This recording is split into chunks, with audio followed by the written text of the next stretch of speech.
Hi, welcome to SCW, the wrestling channel here on YouTube.com. Thank you for choosing the channel and choosing the video. Subscribe right now. Leave any comments in the comments section. Like and share the video as well. TLC predictions time. That's right, TLC is this Sunday. Now, I have put predictions on a little bit later than what I normally would. Now, the reason for this is there has been reports going around, and it's been reported on Pro Wrestling Sheet that a few of the Raw superstars from the Raw roster could be suffering from viral meningitis. Now, three names that were given who have been absent from Raw recently are Bo Dallas, Bray Wyatt, and JoJo. Now, if that is the case, then this could mean that the Finn Balor-Bray Wyatt match could be in jeopardy this Sunday. Of course, as well as this, there is rumours it could be other superstars as well, which means it could affect the whole TLC card. So we'll have to wait and see if that does play a part or not. But no other names have been mentioned. There was a rumour that came out that from JoJo's family saying that she's not unwell. So we'll have to wait and see what does go on when it comes down to TLC this Sunday. But anyway, let's give you the predictions and with the matches that have been given, and let's hope it all goes ahead as planned. So we'll start with the kickoff, and we've got Sasha Banks versus Alicia Fox. Now, Fox is taking the place of Nia Jax, who, of course, rumours have been suggested Nia Jax was unhappy with WWE. Rumours had gone as well to say that maybe it come to the point where she was going to have the rivalry with Alexa Bliss when she turned on her best friend, and then just a few short weeks later, inexplicably, was her best friend once again, which I thought was shocking when I watched that on television. It didn't make any sense whatsoever. So if that would be true, I wouldn't blame Nia Jax, but it is more likely, from what Alexa Bliss has said in an interview very recently, that Nia Jax actually is just taking some time off for a few weeks, mainly to heal and to recover, because it's a grueling schedule that WWE go through with their superstars, and rumours have suggested this afternoon that she could be back in time for WWE's European tour.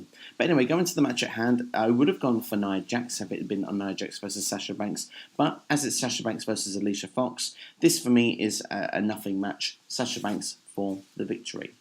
Going on to the main card as well, we've got Rich Swann and Cedric Alexandra against the Brian Kendrick and Jack Gallagher. Now, Gallagher and Kendrick had the upper hand the whole way through, up until Raw this week and 205 Live, where it seems that the faces have had more of the advantage going into this event. Therefore, for me, I'm going to go for the heel tag team to pick up the victory here of Brian Kendrick and Jack Gallagher, and expect this perhaps to still continue going forward on 205 Live. Next, we'll look at the Cruiserweight Championship match, which will be Kalisto defending against Enzo Amore. For me, big mistake taking the belt off Enzo. He has actually, I can't believe I'm saying it, giving a bit of credibility to this division, because the storyline is kind of working. Again, there's still a bit of unexplained writing with people that were against Enzo and now with Enzo. They've not explained that just yet. Hopefully, they will correct this and they will tell us going forward why some people now are starting to side with Enzo Amore. But I expect Enzo to pick the belt back up here. I think that it was a quick decision, if all the rumours are correct, that Kalisto won it merely because Neville had walked out of the company when he was due to lose to Enzo Amore in a non-title match on Raw. And then, of course, Kalisto won the belt because it was Eddie Guerrero's birthday, just as a nice little tribute. Well, Enzo Amore then will probably win the belt back. So we're going to go for an Enzo Amore victory. Asuka is going to make her debut here against Emma on the show. I expect Asuka to be a big deal on Monday Night Raw. I think this will be the first of many matches that Asuka will win. So I will go for an Asuka victory. Raw Women's Championship match next will be Alexa Bliss versus Mickie James. I have kind of enjoyed this storyline rivalry going along. Of course, mine are the flaws in writing as always, but playing with the age factor, I don't think it's as bad, really. It's not nice to go with the age thing, but at the same time, I do feel they've done this in a comical fashion, and it's not been as horrendous as maybe it could have been. But looking at it, I think that Alexa Bliss will be a strong champion here. She eventually will be going against Asuka for with the Raw Women's Championship on the line to perhaps present to Asuka. So I think you need a strong women's champion on Raw right now. The belt needs to stop changing hands. Alexa Bliss, in my opinion, will retain the belt. Now, if we do get the Demon versus Sister Abigail, which for me is one of the worst written storylines we've got going on for a long time in WWE right now, it's hard to say which way it's going to go, but rumours have suggested for a long time that Finn Balor will eventually be getting a match against Brock Lesnar. The latest rumour now to be at the Royal Rumble, when before it had been suggested it could have been Survivor Series. Now, I really don't know which way this is going to go. To be honest, I think it's damaging either way for both superstars, to be brutally honest. But for that reason before, I will go for Finn Balor, just for that reason alone. But it wouldn't surprise me for this one to go either way. And there is enough time for Finn Balor to recover should he lose here to Sister Abigail. But we say that it could be a very damaging and a lot of writing that needs to recover this should Finn Balor lose. But last but certainly least, the 3-on-5 TLC match. The one match that I think has actually been booked pretty well going in. The only thing that I am a little bit sceptical about is, of course, it's the Shield versus the Miz, the Bar, Braun Strowman, and Kane.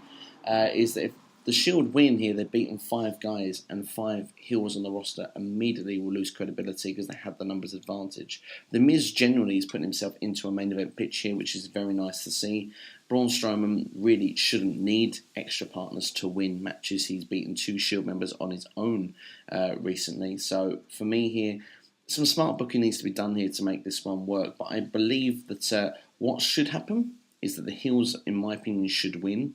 And this should be all then for a Survivor Series style traditional match at the Survivor Series event. But I think the Shield will win. And I think the Shield should take superstars out throughout the evening, so it becomes a 3-on-3 match. Perhaps take Cesaro and Sheamus out before the match even starts. That would be my way of booking it. That way you've got a traditional 3-on-3 match by the time we get around here. But probably not in WWE, that's not the way they're going to do it. But I will think that the Shield will pick up the victory here. But if it was me booking, the heels, in my personal opinion, need the victory more here, and I think it would be better for storyline progression. But that's my predictions for you anyway for TLC. Do you think I've got it right? Do you think I've got it wrong? Let me know in the comments below right now. I just don't see them putting the Shield back together, reuniting them for their first match, and then for them to lose then. So for me, that doesn't kind of make sense of why they would do that. So we'll have to wait and see what goes down. Let me know your feelings in the comments below right now. Like, share, and subscribe. This is SCW, the wrestling channel here on YouTube.com. Thank you for watching as always, and do enjoy TLC this Sunday night.